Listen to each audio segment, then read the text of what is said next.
नमस्कार, आप सभी का धार्मिक कर्तव्य चैनल में स्वागत है। आज हम बात करने वाले हैं एक ऐसे तीर्थ की जहां पर 88,000 ऋषियों ने तप किया था। जी, उत्तर प्रदेश की राजधानी लखनऊ से करीब 80 किलोमीटर दूर सीतापुर शहर में स्थित नैमिषारण्य एक पवित्र तीर्थ स्थल है। इस धाम का वर्णन पुराणों में भी पाया गया है। इसे हम नीमसार के नाम से भी जानते हैं। कहा जाता है कि यह वह स्थान है जहां पर ऋषि दधीच ने लोक कल्याण के लिए अपनी अस्थियों का दान किया था। यहां पर करीब 88,000 ऋषि मुनियों ने इस स्थान पर तप किया था। इस वीडियो में हम आपको मंदिर का इतिहास, चक्र तीर्थ, भूतेश्वरनाथ महादेव, ललिता देवी मंदिर के बारे में बताएंगे। यहाँ पर और भी धार्मिक स्थल हैं और उनकी मान्यताएं हैं। उन सभी के बारे में हम अगली वीडियो में बताएंगे। नैमिषारण्य से करीब 7 किलोमीटर दूर महादेव का एक ऐसा पवित्र स्थल है जहाँ पर फल नदी में डालने पर कुछ फल वापस आ जाते हैं और कुछ डूब जाते हैं।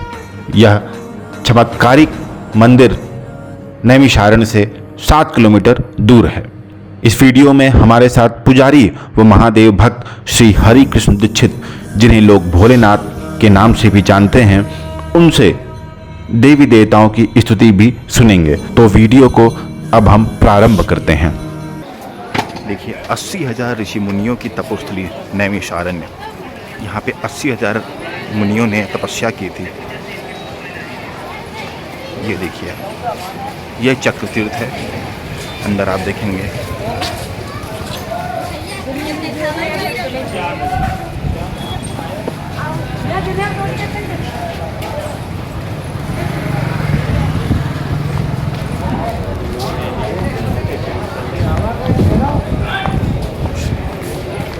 ये देखिए बजरंगबली का मंदिर है।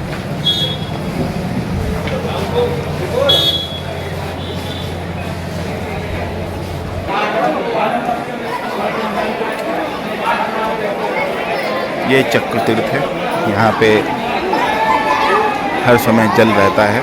आप देखेंगे यहाँ पे लोग स्नान कर रहे हैं और हर जगह पे छोटे छोटे मंदिर, जैसे भोलेनाथ का मंदिर है, माँ सरस्वती देवी का मंदिर है, फिर यहाँ ज्योतिषाचार्य भी बैठते हैं, प्राचीन मंदिर श्री सत्यनारायण जी, ये सारे लोग। और यहाँ पे ये पंडित लोग अपना तखत बिछा करके बैठते हैं। यहाँ पे लोग पूजा कराना चाहें तो पूजा करा लेते हैं। ये हम ऋषि कुमार दीक्षित बोल रहे हैं नैमिषारण्य तीर्थ से। ये भगवान ब्रह्मा जी ने इसको छोड़ा है ऋषियों की तपस्या करने के लिए। 88,000 ऋषियों ने भगवान से प्रश्न किया कि महाराज, आगे कलयुग आ रहा है, कलयुग में हजारों दैत्य और दानव प्रकट हो जाएंगे, तो हमको कोई ऐसी शांति सी जगह बताइए जहाँ शांति से हम जप तप हवन आदि कर सकें। तो भगवान ने अपने चक्र देवता का आवाहन किया कि ये चक्र देवता वहीं पर गिरेंगे जहाँ पृथ्वी का बीचों बीच मध्य भाग होगा। तो ये चक्र देवता आसमान से चलते हैं तो कहाँ जाते हैं? सबसे पहले जम्बुकारण्य, उत्पलारण्य, सिंधवारण्य, उत्पलारण्य, नैमिषारण्य, ये 8 आरण्य है पृथ्वी के अंदर। जब ये 7 आरण्य घूम करके अंतिम आरण्य में जो आए तो यहाँ माँ ललिता देवी का हवन कुंड बना हुआ था। ये जो अष्टकोण आप देख रहे हैं, ये 8 कोने थे। इन पर ऋषि लोग बैठ करके स्वाहा स्वाहा की आहुति डाल रहे थे।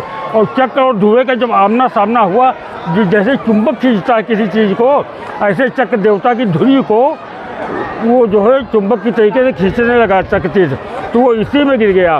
तो इसमें टूट करके 6.5 पाताल का भेदन किया। इसमें 7 पाताल बाबू नीचे में हैं, अतल, वितल, सुतल, तल, तलातल, महातल, पाताल।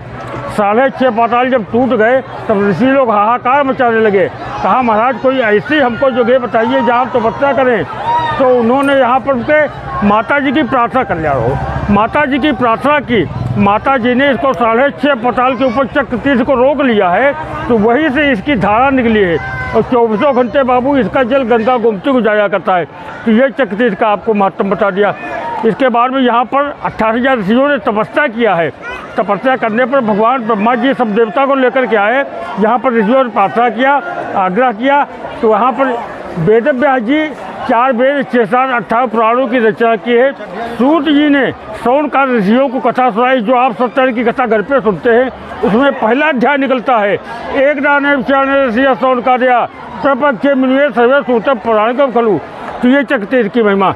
इसके बाद में यहाँ पर वेद व्यास जी की गद्दी है, जहाँ व्यास जी ने 4 वेद 6 शास्त्र 18 पुराणों की रचना की है। यहाँ सूर्य पीठ स्थल है, जहाँ सूर्य जी ने शौनकाद ऋषियों को कथा सुनाई है।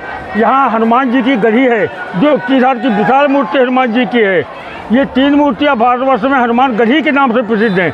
अयोध्या में बैठी हुई 21 हाथ की मूर्ति, इलाहाबाद के ऊपर संगम पर लेटी हुई 21 हाथ की मूर्ति, नैम शरण में खड़ी हुई 21 हाथ की मूर्ति। यहाँ उस समय की मूर्ति जब राम और लक्ष्मण को पातालपुरी रावण हर ले गया था देवी की बलि चढ़ाने के लिए, तब हनुमान जी यहीं पर प्रकट हुए हैं और उसका वध कर दिया है। तो पैरों के नीचे रावण पड़ा है, कंधे के ऊपर राम लक्ष्मण को बिठा करके यहाँ से अयोध्या की तरफ प्रस्थान किया है। इसके बाद में यहाँ पर ये जो तीर्थ देख रहे हैं, यहाँ ये नाभि क्षेत्र है। ये 3 गया पृथ्वी के ऊपर बनाई गई हैं। चरण की पूजा बिहार में होती है गया जी में, और ये सर की पूजा कपाल की या बद्रिका आश्रम में होती है बद्रीनाथ धाम में। और ये बीच का जो नाभि अंग है, ये हमारा नेमस्थल है। यहाँ पर नाभि की पूजा होती है। यहाँ नाभि की पूजा करने से हमारे आपके जो पूर्वज है, पितृ हैं, उनको उनकी आत्मा की भूख क्षुधा निवासन यानी भूख मिट जाती है। तो ये यहाँ का महत्व है। इसके बाद में बाबूजी आप ललिता देवी का दर्शन करिए, आदिशक्ति माँ जगतजननी ललिता मैया, उनके आप प्रार्थना करिए, दर्शन करिए। ये यहाँ पर 5-7 स्थान देखने वाले, और ये सबसे प्राचीन तीर्थ सतयुग का तीर्थ है। इसको पुराणों में निकलता है, सतयुगे ने केता नाम चपुष करे द्वापरे कुरुक्षेत्र कलौ गंगा पृष्ठते। सतयुग में सबसे पहला चक्र तीर्थ हुआ, सतयुगे ने केता नाम चपुष करे, केता में पुष्कर तीर्थ हुआ, द्वापर कुरुक्षेत्र, द्वापर में कुरुक्षेत्र जहाँ महाभारत हुआ है, और कलौ गंगा पृष्ठते। कलयुग में सबसे ज़्यादा गंगा जी का महत्व है। तो ये सतयुग का सबसे प्रधान तीर्थ है, और सारे पापों को नाश करने वाला, अपने पूर्वजों के नाम से जो यहाँ पर पिंडदान करता है, श्राद्ध करता है, या अपने परिवार के नाम से संकल्प लेता है, तो उसके जन्म जन्मांतर के पापों का नाश होता है, और उनके पूर्वजों का उनके परिवार पर उनका आशीर्वाद बना रहता है। ये यहाँ का मुख्य महत्व है बाबूजी। एक बार प्रेम से बोलिए, नैम शरण धाम की जय, 28,000 ऋषियों की जय, कल्याण हो। आइए अब हम जानते हैं कि नैमिषारण्य में संकल्प क्यों लिया जाता है, अन्नदान का क्या महत्व है, और ब्राह्मणों को दान देने से क्या लाभ होता है। इन सभी के बारे में हम पुजारी जी से जानते हैं। तो अन्नदान का ये महत्व है, जैसे हमारे आपके पूर्वज भूखे हैं, तो आपने दान कर दिया तो उनकी आत्मा की भूख मिट गई। और ब्राह्मण को दान कर दिया तो ब्राह्मण का परिवार खाता है, तो उनके बच्चों का, पत्नी का, बच्चों का, पुत्र का, इनका सबका आशीर्वाद आपको प्राप्त हो जाता है। जब इनका सबका आशीर्वाद आपको प्राप्त हो जाता है, तो आपके जितना भी परिवार है उनको सबको सीधे वैकुंठ की प्राप्ति हो जाती है। बोलिए चक्रतीर्थ महाराज की जय। ये पितरों की भूमि है। यहाँ पर संकल्प किस लिए किया जाता है, संकल्प करने का क्या महत्व है? तो इसलिए यहाँ पर लोग संकल्प करते हैं कि हमारे आपके जो पूर्वज हैं, जो तरे नहीं हैं, अकाल मृत्यु को प्राप्त हो गए हैं या किसी प्रकार से गायब हो गए हैं, उनकी आत्मा की शांति के लिए हम आप संकल्प लेते हैं। तो संकल्प करने से ये फल मिलता है, जो पितरों के नाम से आपने संकल्प ले लिया, तो हमारे आपके जो 84 लाख में भ्रमण कर रहे हैं, ये उनको इसका फल प्राप्त हो जाता है, उनको वैकुंठ की प्राप्ति हो जाती है। जो किसी भी योनि में भटक रहे हैं, संकल्प जब आप उनके नाम से कर दिया, तो उनको भगवान सदगति प्राप्त करते हैं, वैकुंठ की प्राप्ति होती है, और वो इस गति से मुक्त हो जाते हैं। इसलिए इसको संकल्प लिया जाता है। भगवान रामचंद्र जी ने सीता के नाम से संकल्प यहाँ लिया था। सीता जी लंका में बैठी हुई थी, यहाँ पर जब अश्वमेध यज्ञ किए तो सबसे पहले यहाँ पर संकल्प लिया है। वही संकल्प लेकर के उन्होंने यज्ञ की पूर्णाहुति की।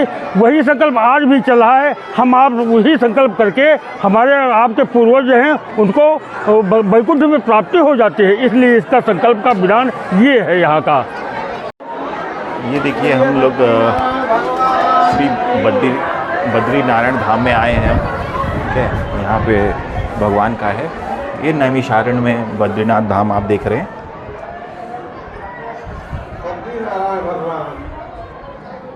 जो जाए बद्री कभी न रहे दलिद्री, बद्री नारायण भगवान। यहाँ पितरों को मोक्ष मिलता है। बद्री नारायण भगवान के दरबार में पितरों का कृपाली या बद्री नारायण।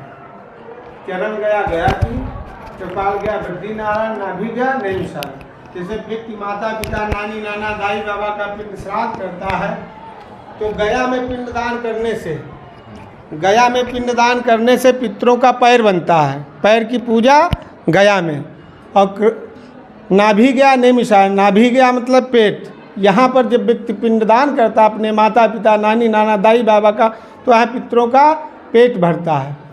और कृपाली गया बद्रीनारायण, जब बद्रीनारायण के सम्मुख में आकर व्यक्ति पिंडदान करता है या पितरों का नाम बुलाता है तो उनको मोक्ष गति की प्राप्ति होती है, वैकुंठ धाम की प्राप्ति होती है।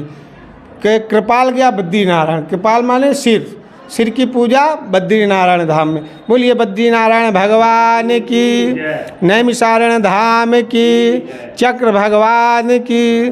तुलसीदास जी ने रामायण में लिखा है, तीरथ वर नैमिष विख्याता, अति पुनीत साधक सिद्धाता। सभी साधकों को सिद्धि बुद्धि प्रदान कर देने वाली भूमि नैमिषारण्य। जो व्यक्ति यहाँ साधना करता है, तप करता है, भजन करता है, यज्ञ करता है, पूजन करता है, यहाँ पर 4 गुना फल मिलता। अन्य तीर्थों में 1 गुना, नैमिषारण्य की भूमि पर 4 गुना क्यों मिलता है? क्योंकि राजा मनु रानी शत्रुपा ने यहाँ 1 पुत्र के लिए तपस्या किया, भगवान ने यहाँ 4 पुत्र का उनको वरदान दिया। तो यहाँ पर 1 गुना धर्म करने से 4 गुने की फल की प्राप्ति है। तीरथ वर नैमिष विख्याता, अति पुनीत साधक सिद्धिदाता। साधकों को सिद्धि बुद्धि प्रदान कर देने वाली भूमि नैमिषारण्य।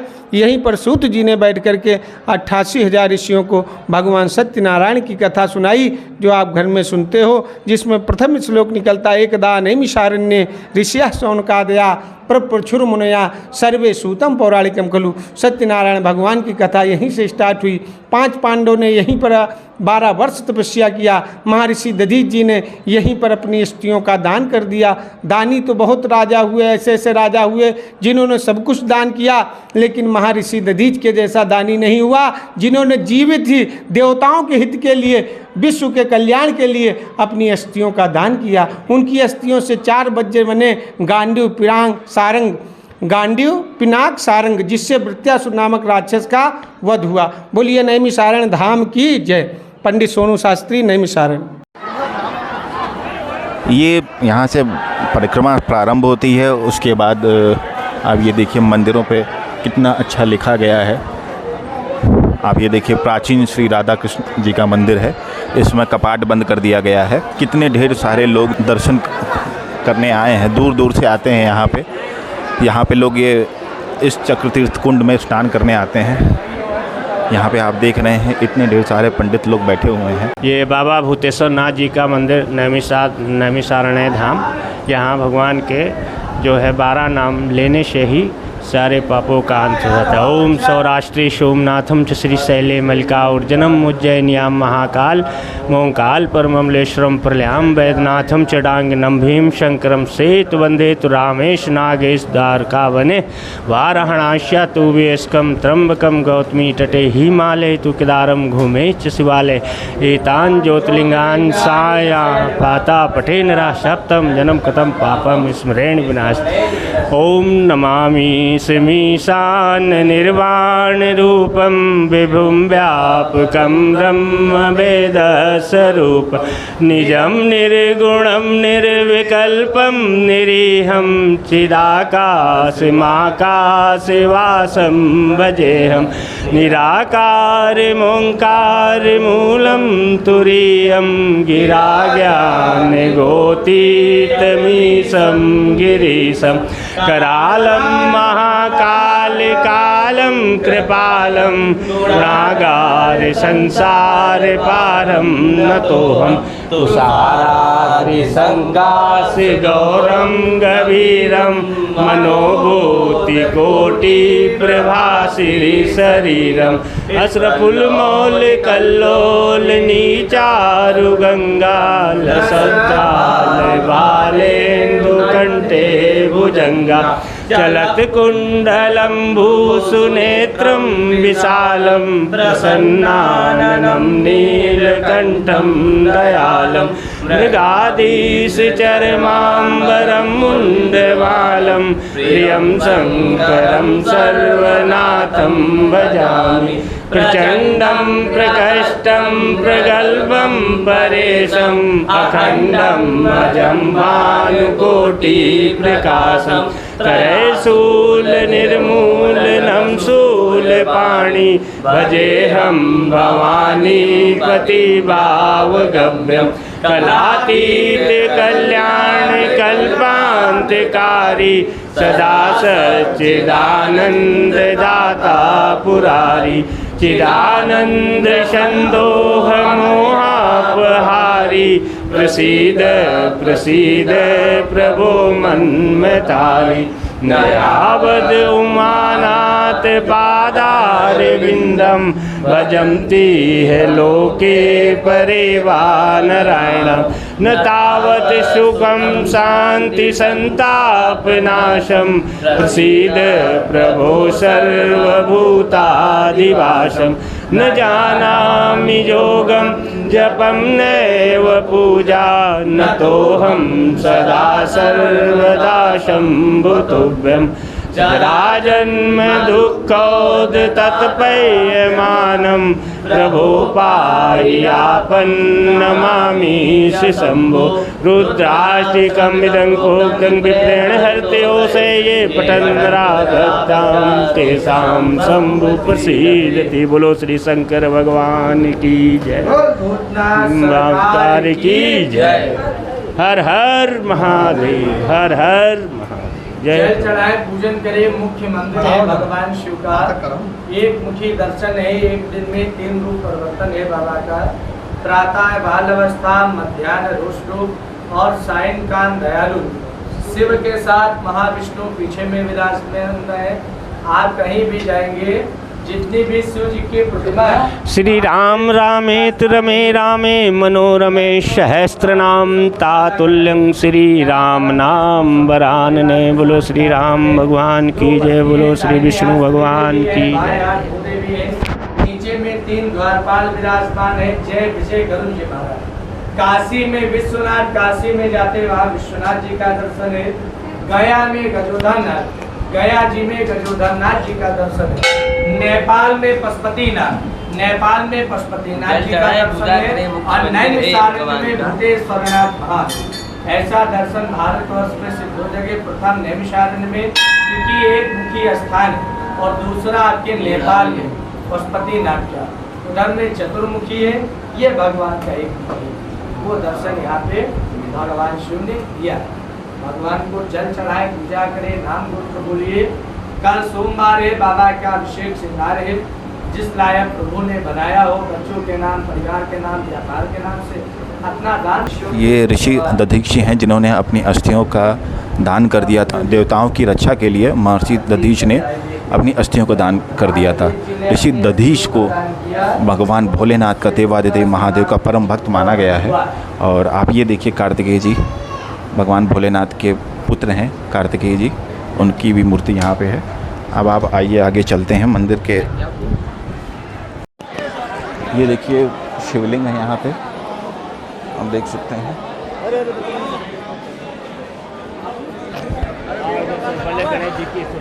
गणेश जी की देखिए, प्रथम पूजनीय गणेश जी हैं। प्रथम पूजनीय गणेश जी को कहा जाता है, आप सभी जानते हैं। तो आइए गणेश जी की स्तुति करते हैं। प्रणम शिरसा देवं गौरीपुत्र विनायकं भक्तावासं स्मरेह नित्यमायु कामार्थ सिद्धये। प्रथमं वक्रतुण्डं च एकदन्तं द्वितीयकं तृतीयं कृष्णपिङ्गाक्षं गजवक्तं चतुर्थकं लम्बोदरं पंचमं च षष्ठं विकटमेव च सप्तमं विघ्नराजं च धूम्रवर्ण तथाष्टमं नवमं भालचन्द्रं च दशमं तु विनायकम् एकादशः गणपतिः द्वादशं तु गजाननं। बोलो श्री गणेश भगवान की जय। गणेश जी के इन 12 नामों का स्मरण करने से कई चीज़ों की विद्या, शक्ति, बुद्धि की विशेष प्राप्ति होती है। भक्त को चाहिए सुबह प्रथम पूजन के पहले इन 12 नामों का स्मरण करके ही सारी पूजा का आरंभ कीजिए। बोलो श्री गणेश भगवान की जय। यहाँ पे देखिए इतने ढेर सारे भक्त लोग आए हैं। ये सारे लोग भगवान के दर्शन करने आए हैं। नैमिषारण्य तीर्थों में माना जाता है, तो आप लोग सब लोग अपनी श्रद्धा से आए हैं। सबकी मनोकामनाएं हैं, मनोकामनाओं को लेकर के भगवान के समक्ष ये सारे लोग प्रस्तुत हुए हैं। और इनका कहना है ये देवादिदेव महादेव भोलेनाथ के भक्त हैं, ये लोग परम भक्त हैं। तो भगवान भोलेनाथ आप सभी पे कृपा बनाए रखें। हम भी प्रभु से यही निवेदन करेंगे कि आप सभी का कल्याण हो और आपका परिवार सुख शांति से रहे, सारी शुभ और सौभाग्य में इतनी वृद्धि हो, आपको आपके लिए अकल्पनीय हो कि भगवान भोलेनाथ ने इतनी ज़्यादा वृद्धि आपके शुभ और सौभाग्य में वृद्धि कर दी है। ठीक, अरे धन्यवाद धन्यवाद धन्यवाद। अब आइए माँ सरस्वती जी, माँ ज्ञान की देवी जिन्हें कहा गया है, माँ सरस्वती को बोलो श्री सरस्वती मैया की जय। या कुंदेन्दु तुषार हार या शुभ्र धौला या व्रस्ताव्रता या वीणावर दंड मंडित करा या श्वेत पद्मासना या ब्रह्माच्युत शंकरः प्रभृतिभिर्देवैः सदा वन्दिता श्यामां पातु सरस्वती भगवती निषेढ्यजाड्यापहा आशासुरासी भवदङ्गबली भाषय उदासी कृतदुग्धसिन्धुं मन्दस्मृतनिन्दितशारदेन्दुं वन्दे अरविन्दां संसुन्दरां त्वां शारदा शारदाम्भोजवन्दना वन्दनाम्भुजे सर्वदा सर्वदा युष्माकं सन्निधि सन्निधि क्रियात् सरस्वती चा नौमि वागीष्ठा त्रिदेवतां देवतं प्रतिप्रदन्ते यदनुगुर्तो जनाः पातु सोनिकसग्रावाः मतिहेम्ना सरस्वती प्राज्ञेतरिपरिच्छेदं वत्सैव करोति यां शुक्लां ब्रह्मविचारसार परमामाद्यां जगत्व्यापिणीं वीणापुस्तकधारिणीं भयदां जाड्यान्धकारापहां हस्तेष्टपिग्मलिकां च दत्ति पद्मासने संस्थितां वन्दे तां परमेश्वरी भगवती बुद्धिं प्रदां शारदां वीणाधरे विपुलमङ्गलदानशीले भक्तार्तनार्सिनी विरञ्च हरीश वन्दे कीर्तिप्रदे अखिलमनोरथे महारेः विद्याप्रदायिनी सरस्वती नौम नित्यं मात सरस्वतीपदि पंकज भक्तियुक्ता ये त्वां भजन्ति निखिलानि परान्निमान् ते निरतमहीयान्त कलेवरेण भूमध्य वायु गगनाम्बुज विनिर्तमेन मोदान्धकार भरते हृदय मदीये माता सदैव कुर्वासुरदार भावे स्वीयाखिलाव निर्मल सुप्रभावी शीघ्रं विनाशाय मनोगतम् अंधकारं ब्रह्मा जगत्सजत पालयति इंद्रेशः शंभु विनायस्ति देवी तव प्रभावे न यस्यात् कृपा यदि प्रगट प्रभावे न दश्य कदाचित्ते निजकार दक्षा लक्ष्मीर्गाधरा पुष्टि गौरी तुष्टि प्रभागति एतापायितन्विष्टां निर्मा सरस्वती सरस्वते नमो नित्यं भद्रकाले नमो नमः वेद वेदांत वेदांग विद्यास्थाने वेयोचा सरस्वती महाभागे विद्ये कमलोचने विद्यारूपे विशालाच विद्यादेहु नमो अस्तुते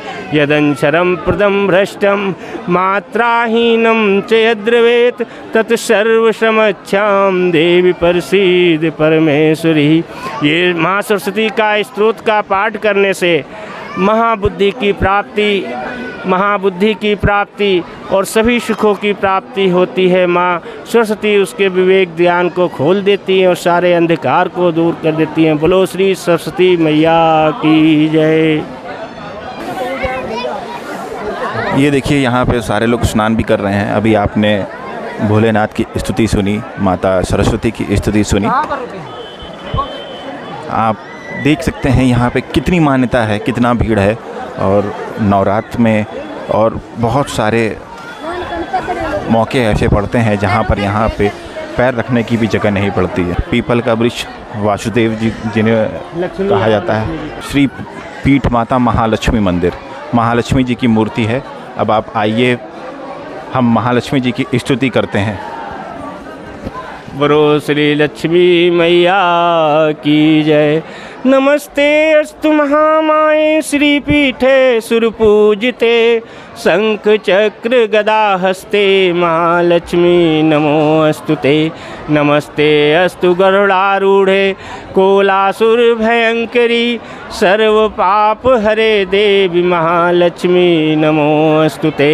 सर्वज्ञे सर्ववरदे सर्वदुष्ट भयंकरी, सर्व दुख हरे देवी महालक्ष्मी नमोस्तुते।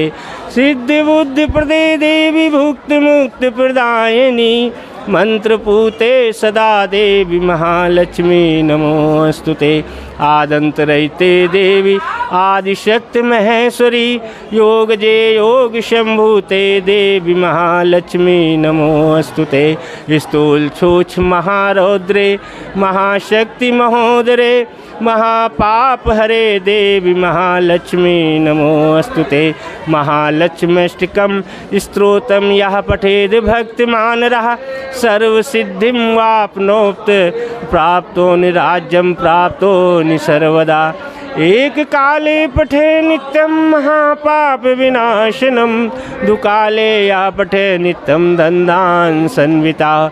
त्रिकालम यह पठे नित्यं महाशत्रु विनाशनम, महालक्ष्मीर्वे नित्यं प्रसन्ना वरदा शुभा। श्री महालक्ष्मी जी का ये स्तोत्र 3 कालों में करने से, एक काल पढ़ने से, सुबह प्रातः पढ़ने से महापापों का विनाश होता है। मध्याह्न काल में इसका स्तोत्र का पाठ करने से धन धान की पूर्ति होती है, और शाम को संध्या के समय महालक्ष्मी स्तोत्रम का पाठ करने वाले के सारे शत्रुओं का अंत हो जाता है। महालक्ष्मी और शुभ आशीर्वाद प्रदान करती हैं। बोलो श्री लक्ष्मी मैया की जय। ये श्री आप देखेंगे श्री बांके बिहारी जी का मंदिर है।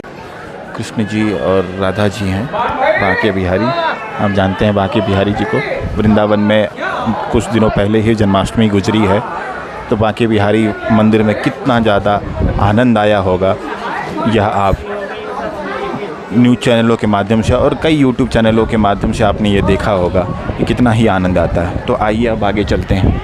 यहाँ पे ये देखिए माँ ललिता देवी का मंदिर है। लोग स्नान के बाद माँ ललिता देवी के दर्शन के लिए आते हैं। ये यहाँ पे मुख्य प्रवेश द्वार है माँ ललिता देवी का। माँ ललिता देवी की जो महिमा है वो हम आपको आगे बताएंगे कि माँ ललिता देवी क्यों इनकी मान्यता है नैमिषारण्य धाम में।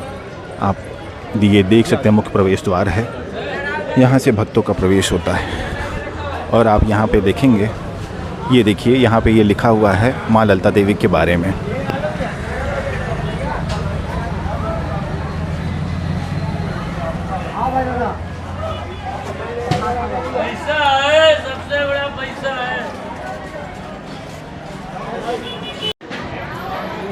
आप ये देखिए ये मुख्य माँ श्री ललिता देवी मंदिर का मुख्य द्वार है। यहाँ से हम लोग अभी अंदर जा रहे हैं माता के दर्शन करने। हिंदू धर्म में माँ आदिशक्ति को बहुत माना गया है। लोग शक्ति के रूप में, औरत को शक्ति के रूप में जो कहा जाता है,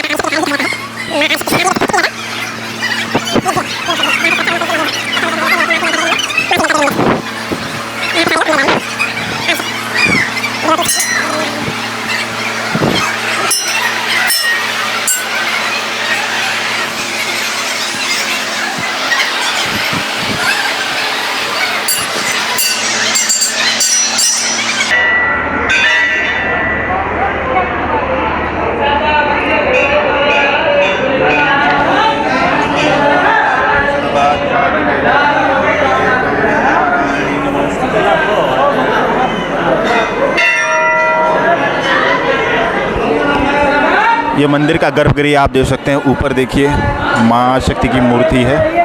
ये देखिए माँ काली देवी आदि शक्ति के 7वें रूप में सप्तम काल रात्रि के नाम से जाना जाता है माँ काली।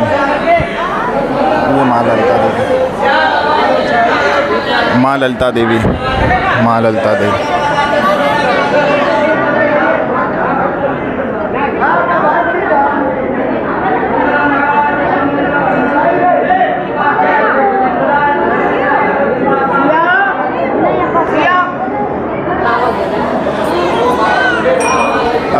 माँ ललिता देवी की स्तुति करते हैं। माँ ललिता देवी के बारे में थोड़ा हमें बताइए। ये श्री माँ ललिता देवी माता का मंदिर नैमिषारण्य है। माता ललिता देवी की उत्पत्ति सती जी के हृदय से हुई है। उनका हृदय भाग नैमिषारण्य में गिरा हुआ था, जिससे कि माता जी का मंदिर की स्थापना हुई। ओम हरि ओम विश्वेश्वरी तुम परिपास विश्वम विश्वात्मिकाधारे शीत विश्रम विश्रेष बंदा भवती भवंती विश्वासा ये तोय भक्त नरमा देव प्रपन्नार्थ हरे प्रसीद प्रसीद मातृ जगरियोखलस प्रसीद विश्वेश्वरी पाहि विश्वम तुम्हें श्री देव चराचरस देव प्रसीद वर पाले नवर भीते नित्यमता सुरवदा धुने सदा पापान सजगताम प्रसन्न मम नयास उत्पाद पाद जनित महोप सर्गान शरणागर्दी नाथ परतान प्रायणे सर्विस्तार्थ हरे देव नारायणी नमो अस्तुते करोतु साहना शुभ हेतु श्री शुभ्याण व्यंतु चापदा सर्व स्वरूपे सर्वे से सर्वशक्ति समान्विते भय स्त्राय नो देव दुर्गे देव नमो अस्तुते एतते बंदनम सोमम लोचन तय भूस्तम पातुना सर्विते कच्चायनी नमो अस्तुते ज्वालाम करालम शेषासुर सूदनम त्रिशूलम पार्थनो भद्रकाली नमो अस्तुते हिनास दे तेजान सुनैना पूरी आ जगत सा घंटा नो देवी पापे भयो निशतान वा रोगानि शेषानि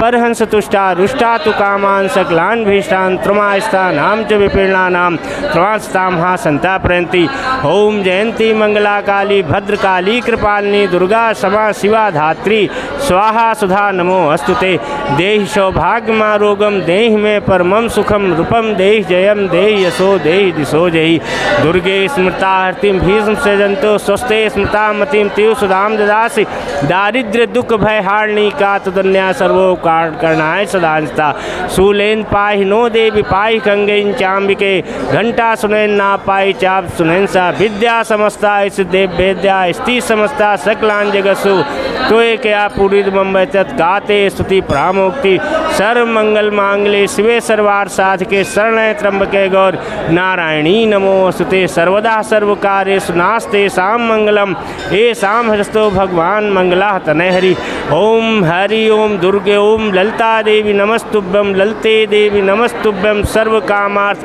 साधिके मम सिद्धिम सिद्धिम वा सपने सर्व प्रदर्शया बोलो श्री ललिता मैया की जय। ओम दुर्गा जी के इन 108 नाम लेने से सारे पापों का अंत और मोक्ष की प्राप्ति होती है। ओम सती साध्वी भव पिता भगवान शिव पर प्रीत रखने वाली भवानी भव मोचनी संसार बंधन से मुक्त करने वाली आर्या दुर्गा जया आध्या त्रिचा शूल धारणी पिनाक धारणी चित्रा चंद्रघंटा पचन संशय नाथ करने वाली महातपा भारी तपस्या करने वाली मनः मनन शक्ति बुद्धि बोध शक्ति अहंकारा अहिंता का से चित्त रूपा चिता चिति चेतना सर्व मंत्रों में सात्या सात्यानंद स्वरूपणी अनंता इसके स्वरूप का कहीं अंत नहीं भावनी सबको उत्पन्न करने वाली भव्या कल्याण रूपा भव्या जिससे बढ़कर भव्य कहीं है नहीं सदा गति शांभवी शिवप्रिया देव माता चिंता रत्न प्रिया सर्व विद्या दक्ष कन्या दक्ष यज्ञ विनाशिनी अर्पणा तपस्या के समय पत्ते को भी न खाने वाली अनेक वर्णा अनेक रंगों वाली पाटला लाल रंग वाली पाटलावती गुलाब के फूल या लाल फूल धारण करने वाली पट्टाम्बर परिधाना रेशमी वस्त्र पहनने वाली कमल रंजीरनी मधुर धुन करने वाले मंजीर को धारण करके प्रसन्न रहने वाली अमेय विक्रमा असीम पराक्रम वाली कुर्या दैत्यों के पद कठोर सुंदरी सुर सुंदरी बंदुर्गा मातंगी मातंग मन पूछता ब्राह्मणी मैसरी इंद्री कौमारी वैष्णी चामुंडा बाराही लक्ष्मी पुरुषाकत विमलाकत उत्कर्षणी ज्ञाना क्रिया निद्दा बुद्धिदा बहुला बहुल प्रेमा सर्वाहन मायना निशंभ सुमन्नी महिषासुर मदनी धूम लोचन सहेंद्री चमुंड विनाशनी सर्वासुर विनाशा सर्वदान धातनी सर्वा शास्त्रमयी शास्त्या सर्वसाध धारणी अनेक सस्ता अनेक सधारणी कौमारी एक कन्या कैशोरी युवती यति अपौड़ा पौड़ा बद्ध माता बलप्रदा महोदरी मुक्तेश्वरी घोर रूपा महाबला अग्निज्वाला रौद्रमुखी काल लाती तस्वी नारायणी भद्रकाली विष्णुमाया जलोदरी शिवदूती कराली अनंता विनाश रहिता परमेश्वरी कत्यायनी सावित्री प्रत्यक्षा बम्बादनी देवी पार्वती जो दुर्गा जी के स्तोत्र सतनाम पाठ का वर्णन करता है उसके लिए तीनों लोकों में कुछ भी असाध्य नहीं है। माता जी के इन 108 नामों का स्मरण करने से जो मनुष्य स्मरण करता है वो सारी मनोकामनाओं की पूर्ण होती है और सर्व पूजनीय होता है। ओम ऐं ह्रीं क्लीं महादुर्गा दुर्गे नवरात्रि, नौ दुर्गे नवात्मके, नवचंडी, महामाये, महामोहे, महायोग निद्रे, जय मत कैटा बीदारणी, महिषासुर मर्दिनी, धूम लोचन सहेंद्री, चमुंड विनाशिनी, रक्त बीजांतिके, निशमुंदंसनी, शुभम दर्पंदी देवी, अष्टदश बाहु के, कृपाल खड़वांग शूल खड़क खटक धारणी, छिन्न मस्तक धारणी, रुधिर मांस भोजनी, भूत पिताद योग ध्वंसनी, ब्रह्मेंद्रादि स्तुते देवी माँ रक्ष रक्ष मम शत्रुनाशाय, ह्रीं क्वट हूँ क्वट ओम ऐं ह्रीं क्लीं चामुंडाय विजय।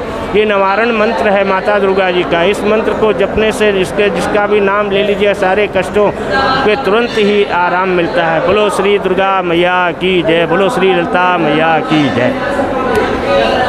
यहाँ पे आप देख सकते हैं माँ ललिता देवी की मूर्ति है। अब आप ये देखिए, वहाँ चलो, देवादिदेव महादेव, वहाँ चलो उस मंदिर पर, देवादिदेव महादेव वहाँ रखे हैं।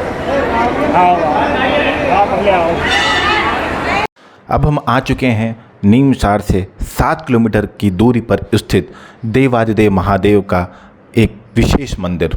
यहाँ पर नदी के अंदर शिवलिंग है ऐसा माना जाता है। इस नदी में फल डालने पर जिन भक्तों पर भोलेनाथ की कृपा होती है उन्हें फल वापस प्राप्त हो जाते हैं। तो आइए अब आगे चलते हैं। यहाँ पे ये फल चढ़ाया जाता है रुद्रावत देवादिदेव महादेव को। इसके बारे में बताइए। ये देखिए नाग मंदिर है। अब ये देखिए नाग मंदिर, ये नाग मंदिर है। यहाँ पे नाग देवता हैं, आप ये देख सकते हैं नाग देवता। ठीक है, कहाँ गए? जहाँ बोलो श्री शंकर भगवान की जय। ये प्राचीन तीर्थ मंदिर श्री रुद्रेश्वर महादेव जी का रुद्रावर्त अरबापुर नैमिषारण्य सीतापुर यूपी में स्थित है। इस मंदिर में सब पूजन पाठ करने वाले श्रद्धालु फल भोलेनाथ को नदी में चढ़ाते हैं और जो प्रभु की इच्छा होती है फल वापस कर देते हैं। जिन व्यक्तियों को फल मिल जाता है वो समझ लो भोलेनाथ उन पे बहुत ही प्रसन्न, अति कोई नया मतलब अपने लिए पूजन पाठ का विधान बनाते हैं। ये देख सकते हैं आप, यहाँ पे ऐसी मान्यता है कि भगवान भोलेनाथ यहाँ पे हैं। और आप यहाँ पे देखेंगे श्रद्धालु लोग जब फल डालते हैं इसके अंदर कोई भी, तो वो फल कोई फल डाला जाता है तो वह बाहर आ जाता है। और कोई ये नहीं है कि कोई एक ही फल आता है, कोई भी फल आ सकता है। आप ये देखिए अमरूद संतरा केला डाला गया, ये तीनों फल बाहर आ गए। तो ये बहुत कम लोगों के होता है। ऐसी मान्यता है कि अगर किसी का फल वापस मिल जाता है तो ऐसी मान्यता है कि भगवान भोलेनाथ की कृपा उन पर है।